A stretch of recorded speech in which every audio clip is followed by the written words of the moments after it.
Most people think they're tired because of life. They're wrong. They're tired because their mind never stops interfering with reality. Before anything actually happens, the mind already decides what it means.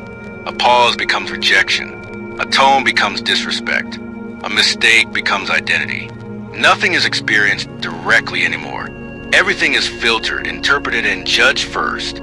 That constant interference creates friction inside the mind, and friction is exhausting. You replay conversations that are over. You imagine reactions that haven't happened. You carry responsibility for emotions that were never yours. You call this awareness. You call it sensitivity. But most of it is uncontrolled mental habit. The four agreements don't inspire or comfort.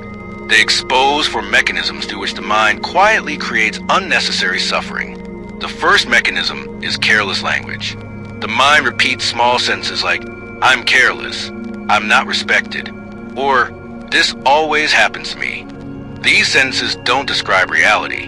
They compress complex situations into fixed labels. Repeated long enough, a label stops sounding like a thought and starts functioning like identity.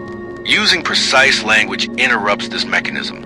When words become accurate, perception regains flexibility. The second mechanism is personalization. The mind assumes other people's reactions are about you. In reality, most reactions come from pressure, stress, and unresolved issues that existed before you arrived. When reactions are treated as verdicts, emotional balance collapses. When reactions are no longer seen as judgments, internal stability increases. The third mechanism is assumption making. The mind treats uncertainty as danger, so it fills gaps with stories, usually negative ones. The body reacts to these stories as if they were facts. Suffering begins long before reality appears. Refusing to assume disrupts the simulation. Without a story, emotional escalation cannot sustain itself. The fourth mechanism is self-punishment disguised as effort. You expect consistent performance from a system that is constantly changing. When effort falls short, shame is applied. This turns discipline into resistance. When effort is no longer tied to shame, behavior stabilizes, not through motivation, but through reduced friction.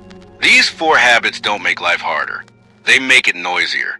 When they are seen clearly, the mind doesn't become positive. It becomes quieter.